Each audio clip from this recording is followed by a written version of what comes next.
Dr. Tim, welcome to the Sharpening Strength podcast. So stoked to have you on here, brother. Pumped to be here, Shark. Go.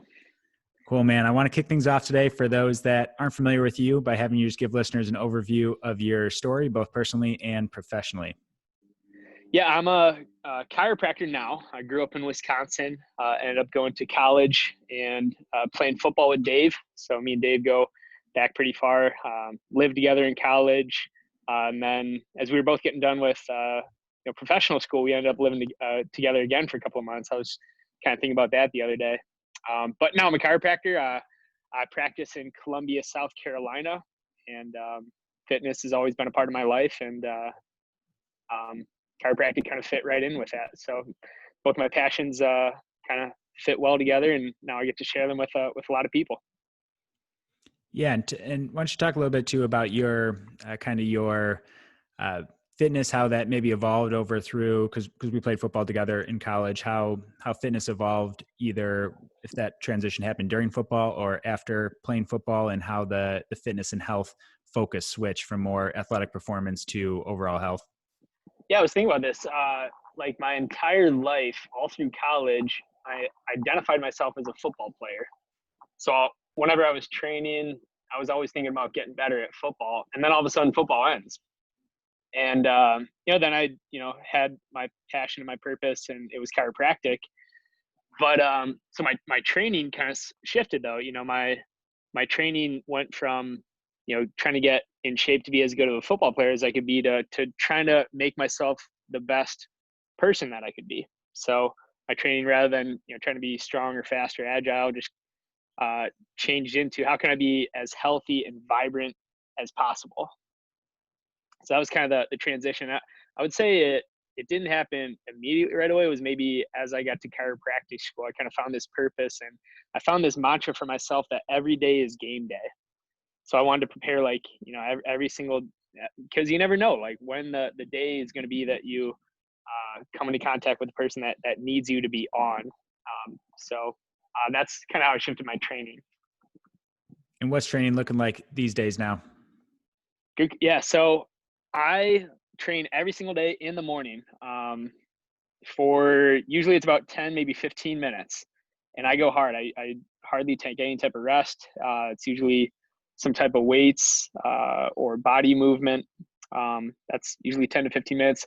And then I'm also running 1 mile every day at this point. I've done that for about 2 months. So my training switches up from time to time, from year to year, from month to month. Right now I'm on a running kick. So I run just 1 mile every day, and I try to get one longer run in throughout the week. Yeah, it's great. I want to dive a little more into this because your style of training, and you have so much knowledge, both I know personally and kind of like myself. I know we both have self-experimented a lot. We find what works best for our bodies, for our health, but also professionally, your wealth of knowledge in terms of the people you get to work with. And I want to jump into this a little more because your training probably looks a little more or a little less structured, where with my background and more the strength conditioning thing, there's a little more, I guess, formal, more your weight room structure to it. But yours looks seems a little more intuitive from the outside, and seems a little more, like you said, that everyday game day, ready for anything. And I think both are great approaches. But you also mentioned something about a yearly challenge, and right now that's running, that's preparing yourself for different things. How do you go about choosing these, and how do you stick with these things? Can you talk a little more on that?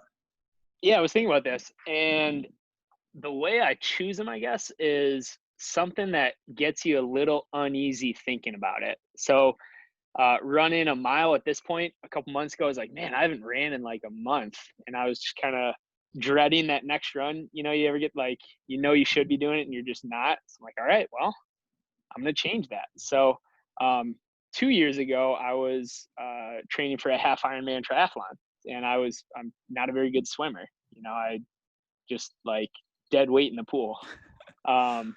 So I was like, you know what? I got to get good at this thing. If I'm going to be, swim 2,000 meters, I got to start swimming. So 2 years ago, it was swimming.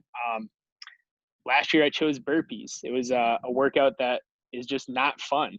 They suck, but they get the job done. So I just decided that I was going to do burpees on a regular basis. This year, I made a vow not to do hardly any burpees. So I'm trying to do much less burpees this year. It's one of those things, like once you get in the habit of doing things, you keep doing them.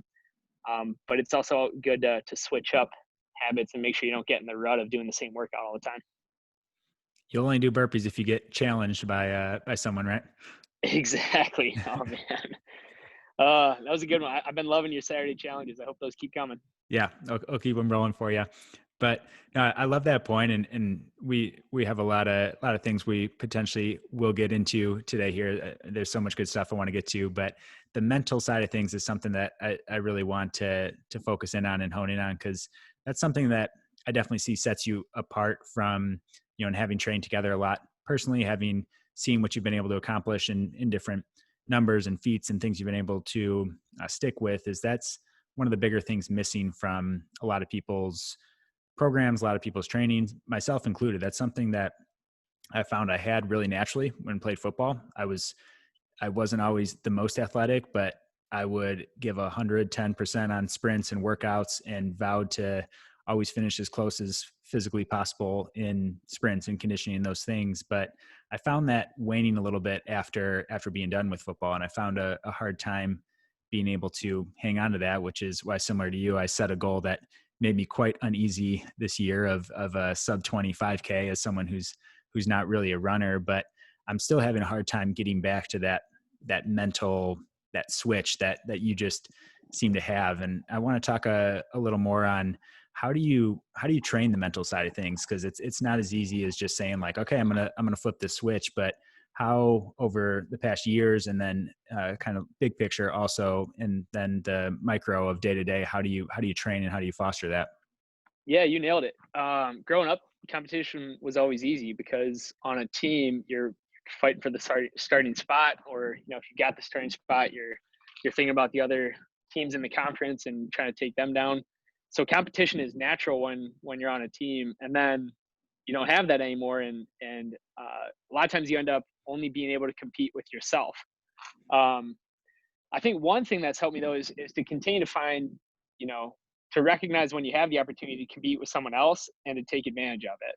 So like your Saturday challenges, you post it out there and the gut reaction is like, oh crap, I don't want to do this. This is gonna be hard. What if I don't win? But it's pressing into that and looking for those opportunities and seizing them when you have them. So my brother is someone that he's a very fit guy too. So if I've got the chance to work out with him, we'll naturally start competing, or other people on our chiropractic team. If we're working out together, you just kind of take notice and you try to do a little bit more, a little bit faster than the person next to you. But in the day to day, you end up only being able to compete with yourself. And for me, the way I've created a game or a way to continue to push myself is finding whatever I'm doing. So say it's burpees, or say it's swimming, or say it's running, and I either try to go a little bit farther than I went the workout before.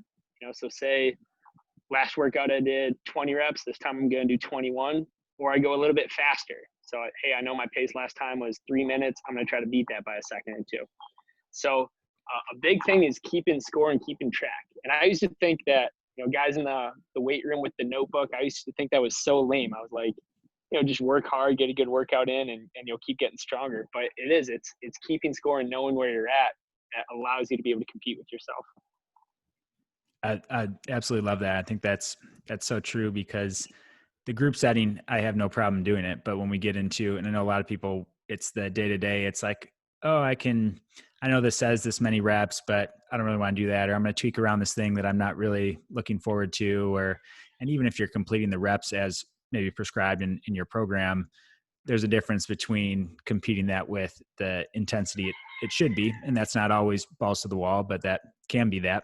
But there's a lot of variance mentally that can happen with that. And I think being able to keep score with yourself is an awesome way to do that. So are you doing this with all your workouts, or I guess give me an example of outside of the yearly challenges, ways that you might be able to apply this? Yeah, that's good. I don't do it all with all my workouts, and I think that's good too because you don't always feel like, you know, going balls to the wall, like you said before. And there's only so many times you can do that throughout the week. So you kind of got to pick your spots a little bit. So I'll pick, one or two workouts that I'm tracking and trying to get better. So before I was tracking my miles and I was trying to get faster times, now my mile is kind of like my check the box workout. Like I'm just making sure I get it done. Um, I'll have like a workout that I'm doing every week, and I'll make sure I do one more rep of that workout. And the other workouts, I'll just make sure I'm for lack of better terms, checking the box, making sure I'm getting it done. So for me to make sure that I'm ready for game day, my workout, I have to be sweating and I got to be breathing hard. Sometimes that takes more work than others. Sometimes it's 5 to 10 minute workout. Other times, you're picking something where you're in there a little bit longer, 15, 20, 30 minutes. But I don't do it all the time. I pick my spots.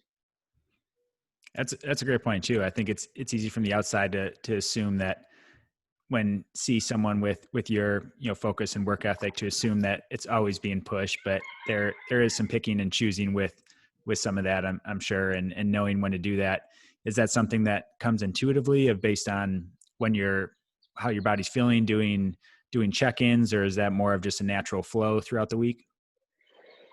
Yeah, I'd say it's intuitive. I don't have like a strict program that I follow for it. But I kind of get the sense if I'm not tracking something, that's a major red flag. If I don't know what I'm working on, you got to find something, you got to pick it, and you got to start tracking and measuring something.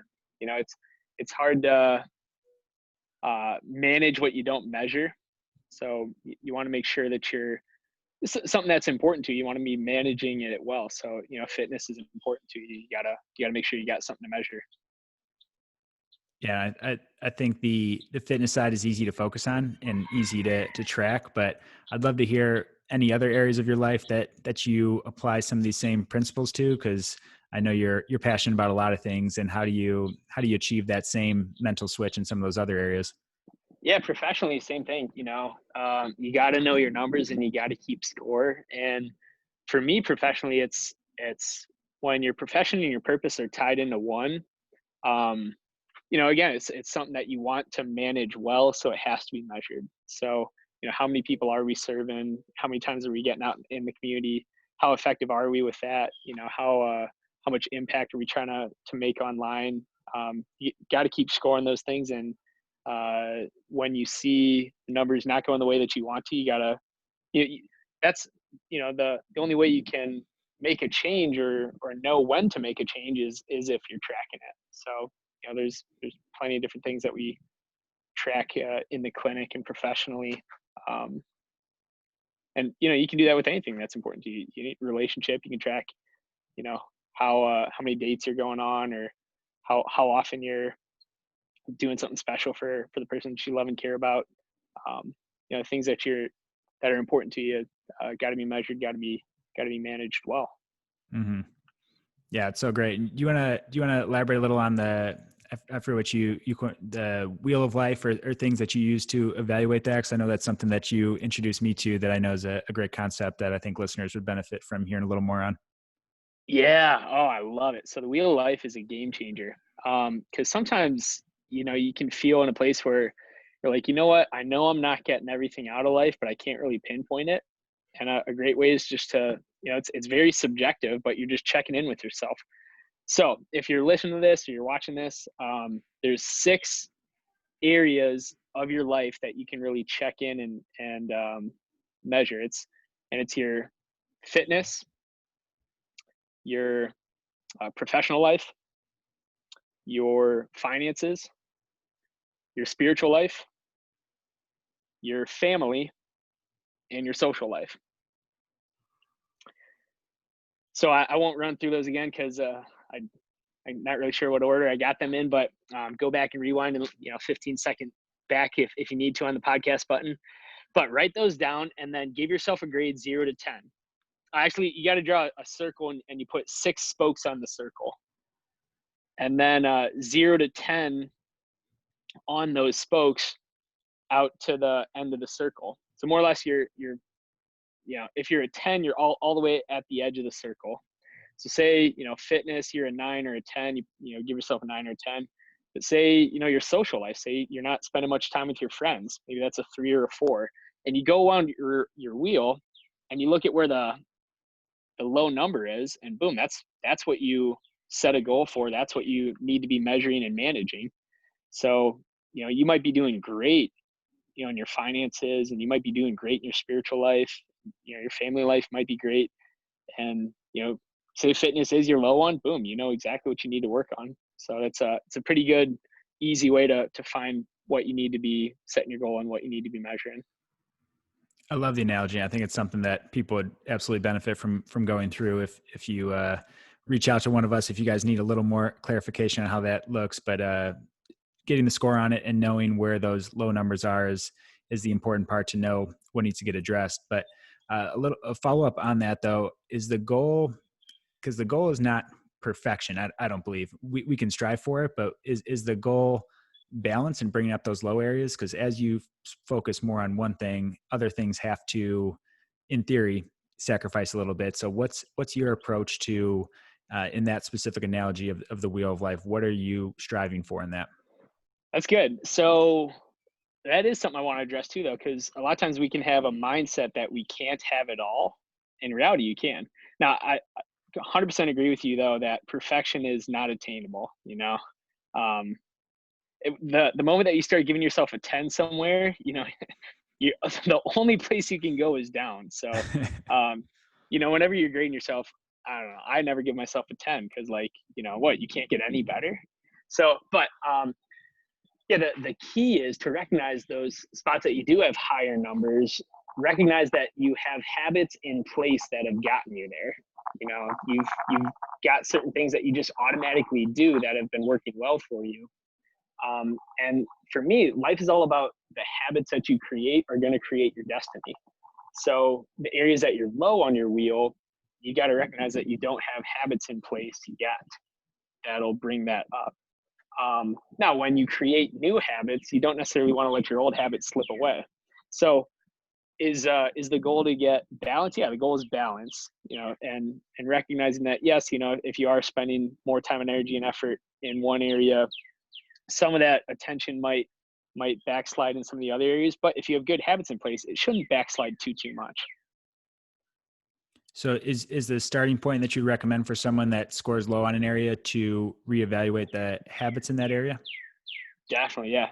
Look at the habits and then find something tangible that you can measure, or a tangible action step that I can say, okay, this week I'm going to do this many times, or something that you can start keeping score on, and then check back in. Do it a month later and see, okay, I've been working on my finances for a month now. What direction is it heading? And it doesn't have to be, up to an 8 or a 9, but it's got to be trending in the right direction. If it's not trending in the right direction, you might need to find a new habit or a new action step that you're taking on it. I think that's gold right there. Yeah. And being able to also, I love what you said of making sure that you're aware of the habits in the areas that are scored higher. Cause I think a lot of times those are the areas that might come a little more intuitively of, like, for myself, health and fitness. I don't think I realize the habits that are in place that if someone asked me, it'd be like, oh, I don't know. I do these things, but having some Yeah, awareness it's around those is a big piece of it. it's who you are and it's who you've been for a long time, so it comes naturally to you. And it's as much focus as you put in another area, you're probably not going to let that slip. And if you do let it slip, you'll notice it and feel it, and you'll be like, oh man, something's off, and boom, it's time to go back to the wheel. Oh yeah, my fitness is not as high as it usually is. Yeah, that's And then you great. can go back to the habits in place. Yeah, and and whether it's fitness or whether it's one of these other areas, I think it applies, and we know it applies across the board. But how do you how do you find the driver behind it though? How do you find the motivation to even want to improve those areas, whether personally or for other people that you've worked with in your practice? Because just improving for the sake of, if you don't already have that drive to improve, you're not going to take the time to do these things. You're not, it's going to feel like more of a chore. So how do you develop more of that underlying why, more of that drive in wanting to get better across one of these areas? I would say you nailed it right there. I mean, the whole question is why. Why am I doing this? Why do I want to be a better person? Why do I want to be more effective in my business? Why do I want to make more money? Why do I want to be more fit? And with any of those, you can ask yourself. I've heard some mentors or coaches say, ask yourself why 7 times, and that's when you really get to the root cause of something. Like why do I want to make more money? Well, so I can have less stress. Well, why do I want less stress? Well, so I can be more present for my family. Well, why do I want to be more present for my family?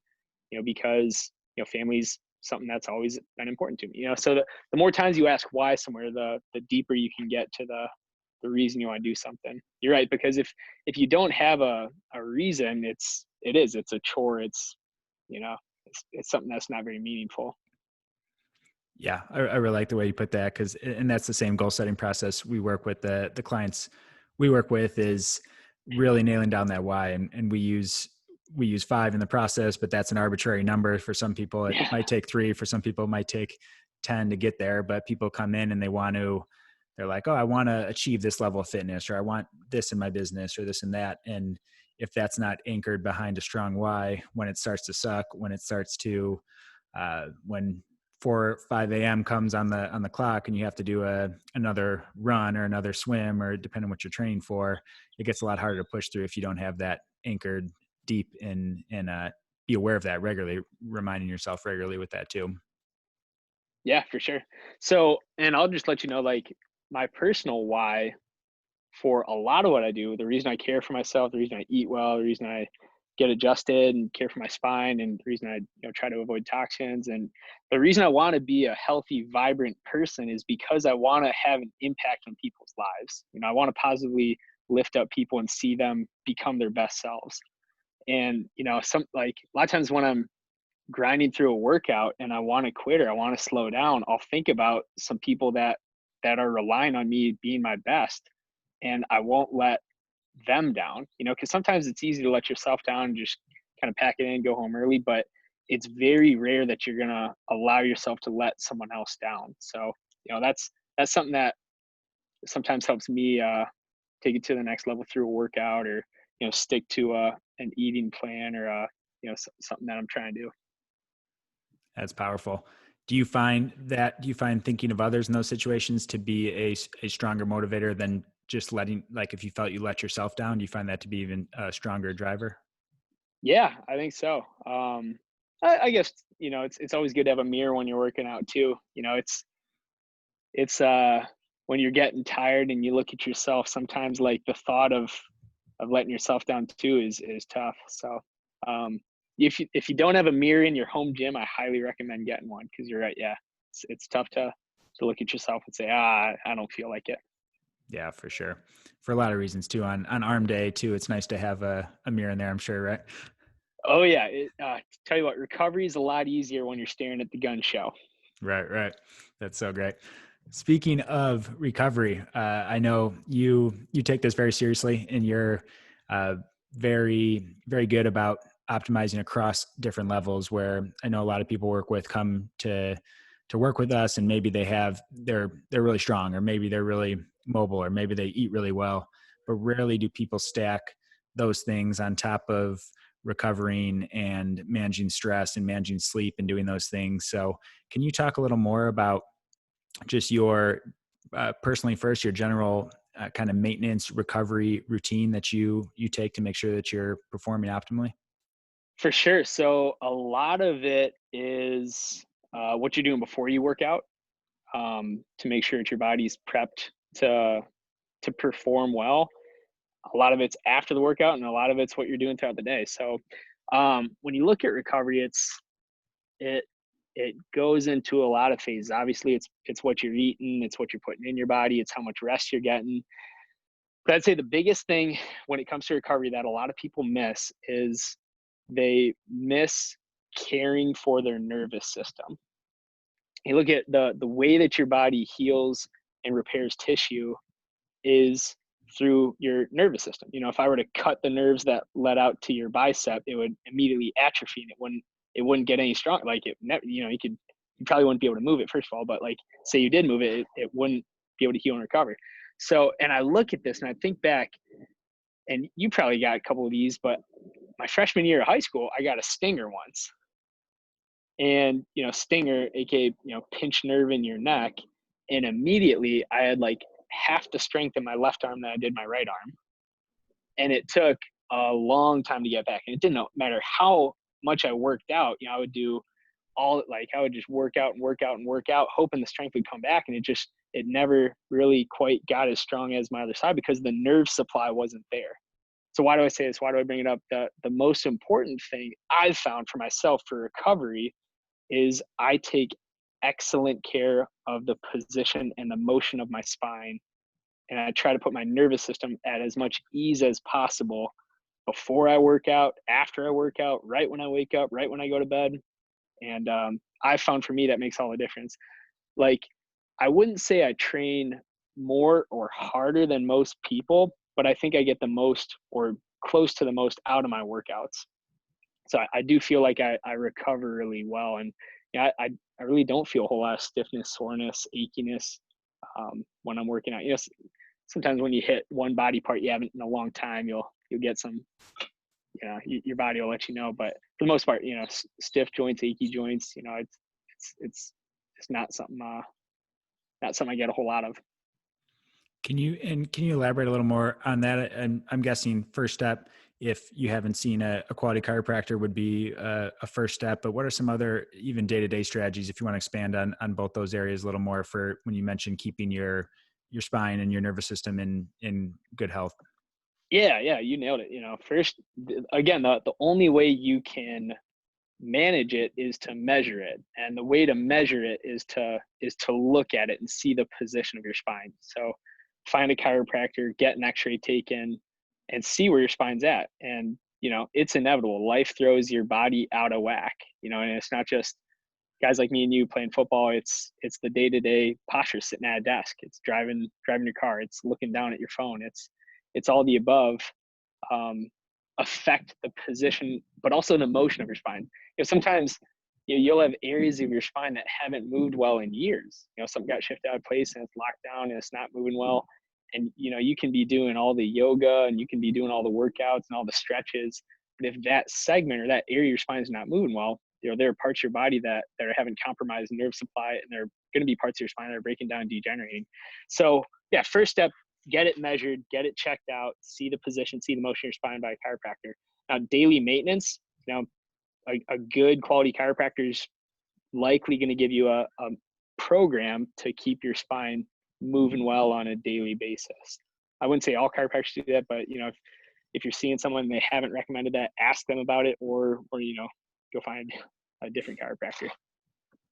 But things that I do every single morning when I wake up, I hop on a cushion that allows me to get motion through every single segment of my spine. And I take it through all 6 planes of motion. So I do flexion, extension, I do lateral flexion, I do rotation. I do that for a good 3 or 4 minutes. And that's every day, trying to get motion in every plane of motion through every single one of my spinal joints to neurologically fire up my body. Your brain feeds on that motion, and the rest of your body does too. And then knowing the position. So for me, football, gave me an extremely straight neck. So for me, one of my spinal rehabs is a lot of stretches and strengthening exercise to get a lordosis or an arc back in my neck. And that's something that a lot of people need, but not everyone's the same. So it's kind of tough to make a blanket recommendation. Everyone needs motion throughout their spine and every single one of their joints, but everyone's spine moves a little bit differently. So it's something that most important to get measured. Once you get measured, then you can start managing it. Yeah, I have to know what you're attacking before you just jump in and start attacking it, which is great. And for the planes of motion, I think that's another key thing. And for keeping spinal health, for keeping just resilient joints in general in your training. If you're only training forward back and you're missing side to side planes, missing rotational stuff, that's another key thing we see, that imbalances in programs that are extreme that lead to people coming in to see us and work with us because joints start to ache, things start to not work the way that they're designed to. Yeah, I've seen you teach a lot about that. Is you got to make sure your workouts have all the planes of motion. I think that's so gold. Like, so many people only work the muscles that they see in the mirror, so they spend all their time working on their biceps and their abs and their delts, and they're not doing any type of rotational work, or they're not working their posterior chain. And if your exercises routine isn't improving your posture, ultimately it's making you sicker. Yeah, I like that a lot. Tell me more about that, because I hadn't heard it specifically said that way. Yeah, I had like an epiphany moment. I was like, boom, like you think about it, like the guy jogging down the road, and you see it all the time. He's leaning forward, his head's way out in front of his shoulders. As hard as he's working, he's setting himself up for a heart attack. Now, I know that sounds weird, but forward head posture increases the amount of stress in the nerves of the base of your neck. It increases the stress in the vagus nerve. It's setting yourself up. Even though you're working your heart's not getting the right nerve supply. Same thing, you look at people in the gym, working everything in the mirror, and they're leaning forward, and it's causing more rounding of their shoulders. And I used to have this too. I remember, football, we used to bench press all the time and not do as much, posterior delts or rhomboid work. And you end up with these big rounded shoulders. And what that's doing, it's putting more stress on your spinal cord. So boom, it hits me. If your exercise program isn't improving your posture, ultimately it's making you sick, because if your posture is getting worse over time, guess what? You're getting sicker, even if you're moving your body and working out. So that was a moment I had, and then I created this super simple. I wouldn't call, yeah, it's simple but not easy. It was a 6 minute workout program that was designed to do explosive work, isometric work, strength work, and also improve your posture. It was pretty cool. I did it about a year ago. Those That's really six cool. minute workouts. Yeah, it was great. It was cool. And can you give some, and whether either highlights of that specific program, or some practical tips maybe for, and maybe address a couple different populations. So the gym goer, or the CrossFit group class goer, and then just the person doing some at home body weight or at home workouts. What are some postural things that they can apply to their current program? Without seeing anybody that's listening to this, I'll tell everybody, start working on your posterior delts and your rhomboids. And a simple way to do that, throughout the day when you're at work, is getting your elbows up, palms in the air, and rolling your shoulders backwards.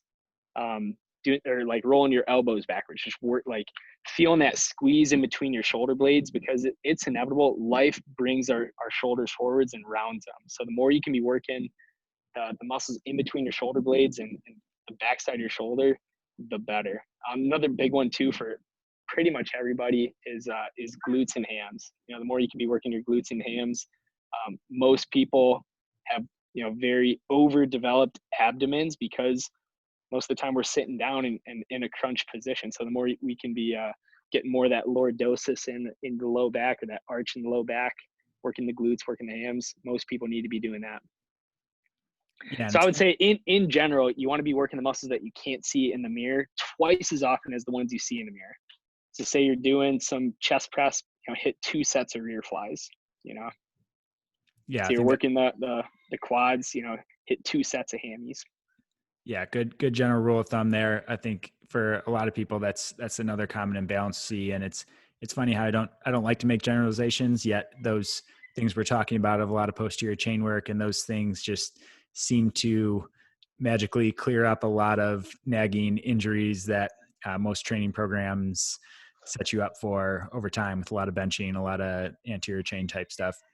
A lot of ab work, like the biggest mistake people make is too many crunches, or you probably see a lot of that, and like almost no attention to the extensors in the low back. Nobody's doing the swimmers or the dead bugs and but hollow holds and those ones that aren't necessarily the sexy lifts, but ultimately what's sexy is being healthy and vibrant, as you age over time. Yeah, and it's such a, such a common theme though, is that these things are a little less comfortable because you're hitting some of the muscles that you're not used to using. They're not muscles that you see necessarily if you're going for an aesthetic appearance. But if we look at the long game of how does your body look, not tomorrow, or not the next week, or not even the next month, but how do you look 5 years from now, 10 years from now, 50 years from now? And that's going to happen by, like you said, staying healthy and making sure that your body's performing in the way that it should be. Nailed it. Yeah, for sure. Now, what are some other things as well? So we got, so, and whether it directly affects the nervous system or other things in terms of nutrition, sleep, stress. What other things are you focusing on, both with yourself and with the patients you work with? What I teach my patients and what I live myself is to address what I call the 5 essential areas of your health. And I didn't invent this. This is what our program, Max Living, this is what we teach our patients. So they're, offices and doctors all across the country teaching this. But more or less, you can boil health down to 5 areas, and fitness is one of them. So we call that, oxygen, exercise. Nutrition is one of them. Got to be making sure you're getting the right things into your body. Minimizing your toxicity, so minimizing your exposure to toxic things. Your mindset. Everyone knows your mindset's super key. And then a big one that most people never address or look at is your nerve supply. And you look at, it's one that's so key and foundational. And that's why you see such breakthroughs when you start to care for it. You start improving the position, the motion of your spine, you start getting adjusted, and boom, all of a sudden you're sleeping a whole lot better, or you have a whole lot more energy throughout the day, or more clarity, or your metabolism starts to kick into gear, your sinuses clear out, or digestion improves. A lot of things get better because a lot of times that's the weak link in people is they haven't addressed their nerve supply, and it's been something that's been holding them back for a long time. But yeah, you're right. I address the 5 essentials of health: fitness, nutrition, toxicity, mindset, and nerve supply. And I think that's all great stuff. And practically, do you have any practical takeaways for people to take, whether diving in a little deeper into one of those categories, or if you want to dive into multiple of those categories? Because a lot of people, like we mentioned earlier, probably need help in, even if you're really healthy, you probably need help in at least one of those areas, even if you're achieving a high level of health and fitness. But for most people, it's probably more like four or even five, all five of those areas that they need help in. So can you talk a little more practically on maybe starting points for someone who's unhealthy and looking to reverse their health, get in better shape, maximize longevity, some of those starting points that they can start to focus on? Yeah, for sure. I would say you want to make sure that you got habits for each of those 5 areas, and your habits will build over time. So, right now I've got probably multiple habits of those that I do daily just automatically. It's who I am. It's what I do now. Now, if you're going through all 5 of those, you're like, man, I don't really do any of that stuff. Start to find one habit that you can put in place for each of those 5 areas, because they are they're essential. And if you ignore one of them, ultimately that's going to catch up to you. So you could have the healthiest spine in the world, and if you're eating garbage every day, you're going fast food all the time, like that's going to have a drastic effect on your health, obviously. So habits in each of those 5 areas. A great one for nerve supply, yeah, go to a chiropractor, have the position, the motion of your spine checked out, and then work on your posture. If you find yourself sitting down throughout the day a lot, get some shoulder rolls in, try to get your shoulders back. Start working the posterior chain, the muscle that you can't see in the mirror. Fitness, I would say, and it all depends on what your goals are, but get a little bit in each day, and you can maximize the benefit of that fitness. Like myself, I don't work out for a very long time, but I always try to get the most out of it, and I do that by exercising in a fasted state. And I'm sure you've seen and probably coach a lot of your clients through this, but you get such a better hormonal effect from your exercise when you do it in a fasted state. It's pushing your body into an uncomfortable place, and it challenges your body's energy systems.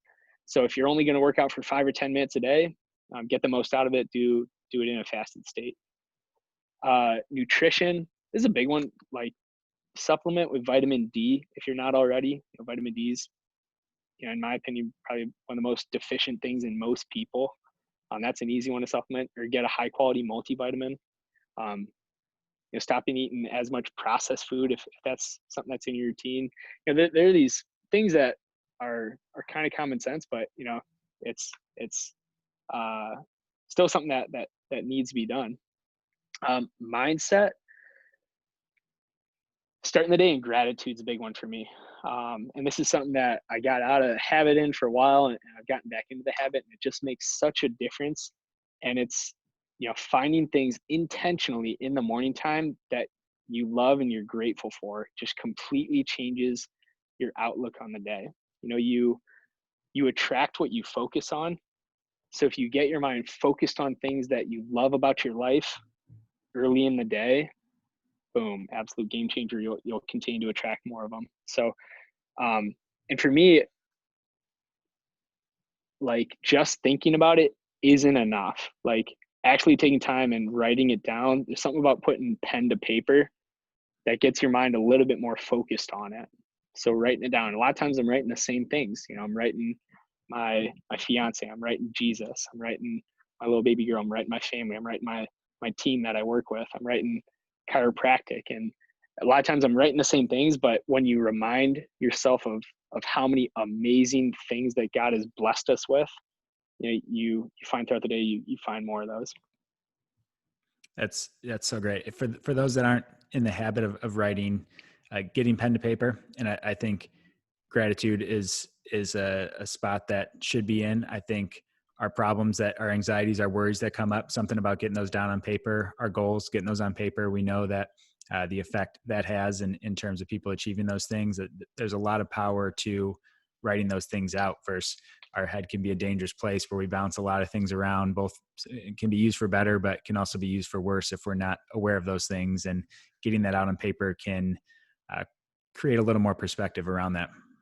For sure. You can kind of get a little bit more control of it.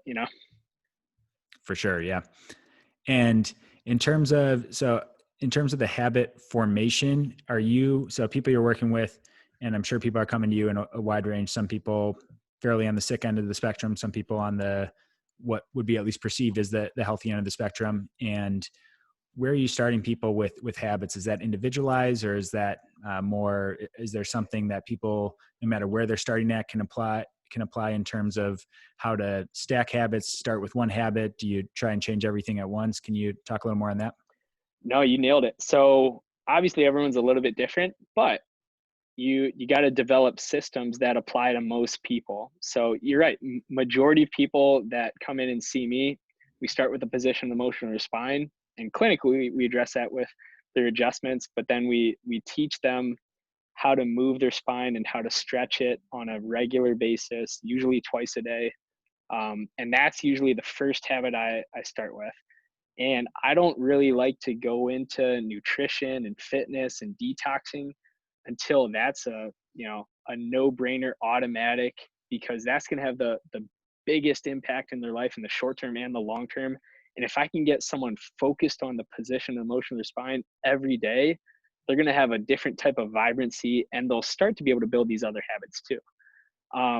Usually the next one I'll start to go to is nutrition. I'll try to help them correct some deficiencies. So I usually start some people out on some type of vitamin D or a multivitamin or omega fatty acids or magnesium. Actually,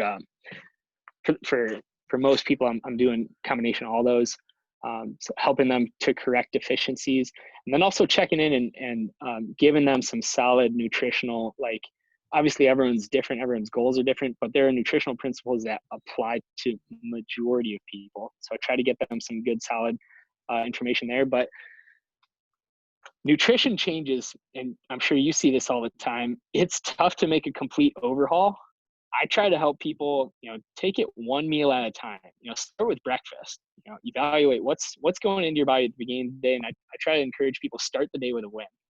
So a lot of these habits, when you can build them into your morning routine, when you can have an hour, you wake up and you've got your workout in, you're getting your spinal motion in, you've got some time in gratitude, you've got a detox protocol that you're doing. When you can start your day addressing those five essentials, or you can build those habits into your morning routine, starting the day with a win, you're setting yourself up for a lot more wins, and you'll probably make a lot better choices throughout the day too. So nutritionally, I try to help people. Hey, what are you doing in the morning? How can we make sure you start the day with a win?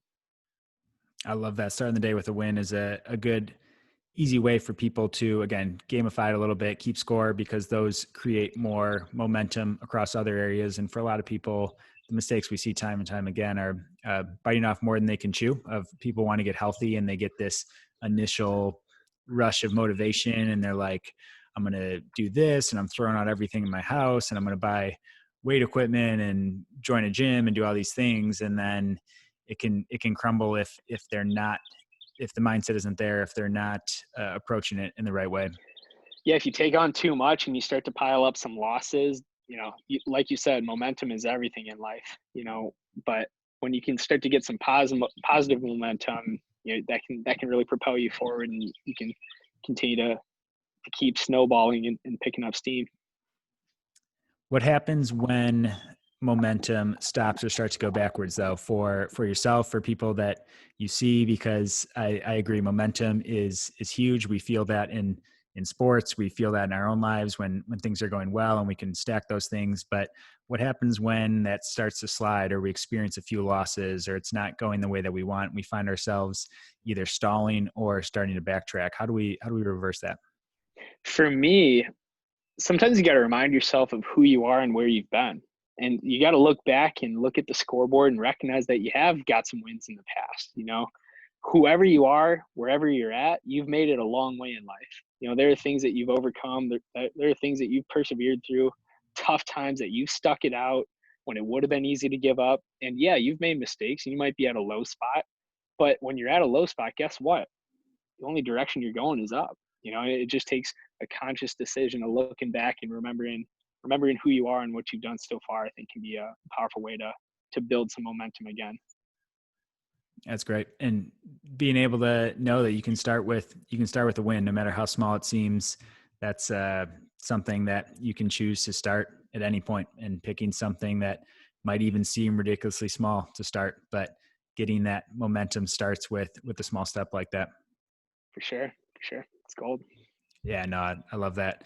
Any other strategies from? I know you mentioned some consistent things you see across nutrition. I know you guys work with a lot of people in that area. Any, I guess I don't want to fall into too many generalizations, but any practical tips you have for someone that's busy, someone that's short on time, maybe they're defaulting to processed food or easy to grab food. Any recommendations on that side of things for the busy professional? Yeah, I would say the most detrimental thing you can be doing is getting carbohydrates in the morning for most people. It just tanks your metabolism. When you go to sleep, your body naturally switches into fat burning metabolism, and when you wake up in the morning, you stay in that fat burning metabolism, and it's a good place to be. Mental clarity. When your body is burning fat for fuel, it's a high steady level of energy, and boom, when you take in carbohydrates or sugars or juices or that, it really tanks your energy quick. So a simple step that most people can make, and I would say most people kind of miss on, because the easy to grab things usually have carbohydrates in them. um, if you don't have an option that is low carb or no carb to grab, just go with a good old intermittent fast. Get some some fat in your coffee. Do some MCT oil or high quality creamer in your coffee. Skip the carbs in the morning makes a huge difference. And if you're having a tough time finding a good low carb option for breakfast, just go ahead and keep the tank empty for a while. Yeah, I think everyone. I don't say I think everyone. Majority of people would benefit from at least trying around with some variation of that. There's definitely some degrees of with intermittent fasting that I think people would benefit from experimenting on, just seeing how they feel, because it's something you can't really tell until you feel the difference with something like that. For sure. And here's the other thing too, is anytime you're making a change and a challenge, your body is going to give you some resistance, because it's used to having sugar, it's used to having carbs, or it's used to working out with something in your stomach. And I remember the first time I did a couple of fasted workouts, you don't feel like you have as much strength or you can go as far. But the thing about your body is freaking incredible, and it adapts to the stress that you place on it. So if you continue to put good stresses into it, right, and you continue to force it to adapt, it's going to adapt and it's going to change. So true. And not to take the resistance as a I'm not cut out for this. I know there's plenty of people that if we stick on nutrition, it's like, oh well, I can't possibly skip breakfast. I'm a big breakfast person. And then you skip breakfast for a few weeks and you're like, wow, I'm so full in the morning. I can't imagine eating breakfast in the morning. Or I'm sure people have felt it with workouts. If you've ever switched from an evening to a morning schedule. I remember when we got assigned to 6 a.m. workouts and conditioning, the first few weeks getting out there, you're like, man, I'm just dragging. I have nothing in the tank. And then it your body adapts so well, and it starts to feel, it starts to almost feel like it's missing if you don't have that. Yeah, I remember you used to choose those 6 a.m.s, and I would look at you like you were crazy. Uh, College days, I was not a fan of the early morning workouts, and now it's something that just is. You're right. Like at the time, I would have never thought I would have done well with that, and then you start doing it, and you look at how quickly your body adapts, and your body's incredible. It thrives on challenges, so you got to continue to find challenges to give it. Yeah, so true. And I know you're big on picking something and sticking to it. And I think I feel I'm naturally the same way. Of once my mind's made up, it's easier to just, the mental decision to just choose something is far more challenging than the physical side of actually going through it. But what do you see? Do you see a general time frame in terms of how long people should stick through it? Because you're right, it's gonna, anytime you try a new habit in general, it's gonna be uncomfortable for probably days, weeks, sometimes longer. But do you see any general timelines with that? Anything you would recommend to people for how long to stick that out? That's a good question because some people adapt quicker than others. So the thing that I have the benefit of seeing with people is when I'm helping them through changes, anyone I'm working with, for the most part, is also caring for their nervous system. So, and the thing about your nerve system is that's how your body adapts. So, the people I care for are in general, they adapt pretty well. So, I usually tell them, a week, maybe 2 weeks at the most, and you should be able to, your body's going to be able to adapt through this.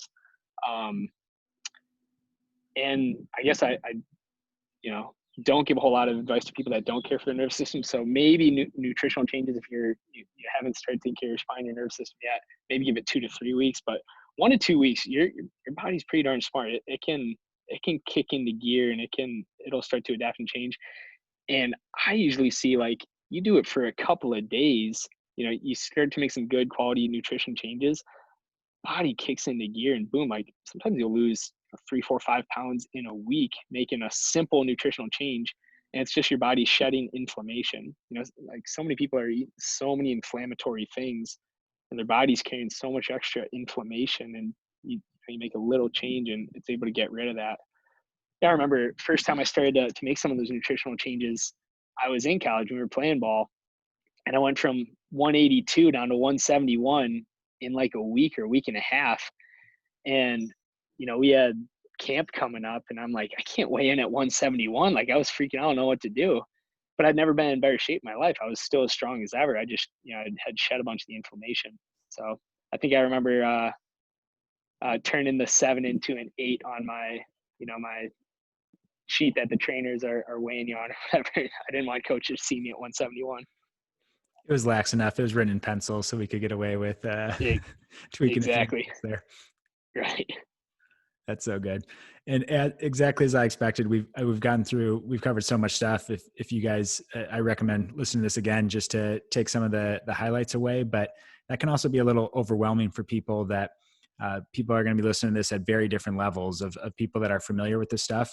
It's probably exciting. It's probably, you probably found a thing or two that you can take to optimize. But for the person listening that's maybe a little earlier on their journey or have slipped a little farther than they want, it can be overwhelming. It can be like, where do I even start with this stuff? What would you say to someone who's saying, well, I don't have time to do all this stuff. This sounds like a lot. It sounds like a lot of work. What advice would you give for them?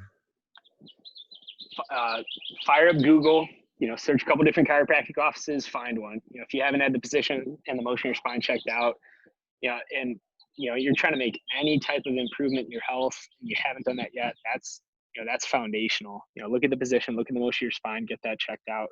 And then I would say that the most simple one you can do would be gratitude. Just start your day in gratitude, get in that right mental space, and a lot of these other things are going to fall into place because of that. When you have your mind focused on attracting good things in your life, health is a good thing, and you'll attract more health into it. So get the position, the motion, your spine checked out, and start your day in gratitude. I'd say are the two most simple, powerful things you can do. Wise advice right there. And so much good stuff here, Tim. I want to transition a little bit into when I started this podcast. I want it to be full of good health and fitness info, which think we've covered plenty of good stuff. And I know we could talk for hours on this stuff, which is why I love having you on here. But I want to transition a little bit into, for people listening that can look from the outside on hearing so men talk about these things. We talk about optimization and striving for these things. And on the outside, especially looking at a life like yours, you have a super successful business. You just welcomed in baby girl Emma. You got a great family life going on. Your fitness, your focus, all these things we talk about are what, and apparently thriving. And it can seem that way. It can seem like that's always the case for you, that comes easy.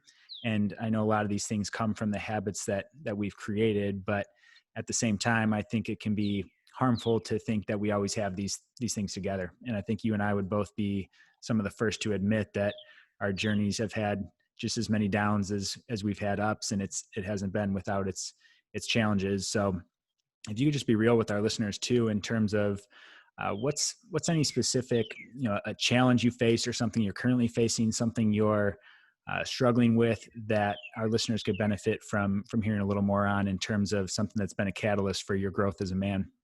Yeah, there's been plenty of setbacks over the years, and I think the one that I keep and continue to have to work on is the comparison trap. If you've heard that before, comparison is the thief of joy, and the times when I find myself not in a good place or feeling like I'm lacking is when I'm comparing myself to someone else, or something else out there. And I look and, I haven't accomplished as much as I thought I would have, or I'm not as successful as that person. And, I think the solution to it is coming back to that place of gratitude and recognizing how abundant life is, how good God is, how much He's blessed me and blessed my life.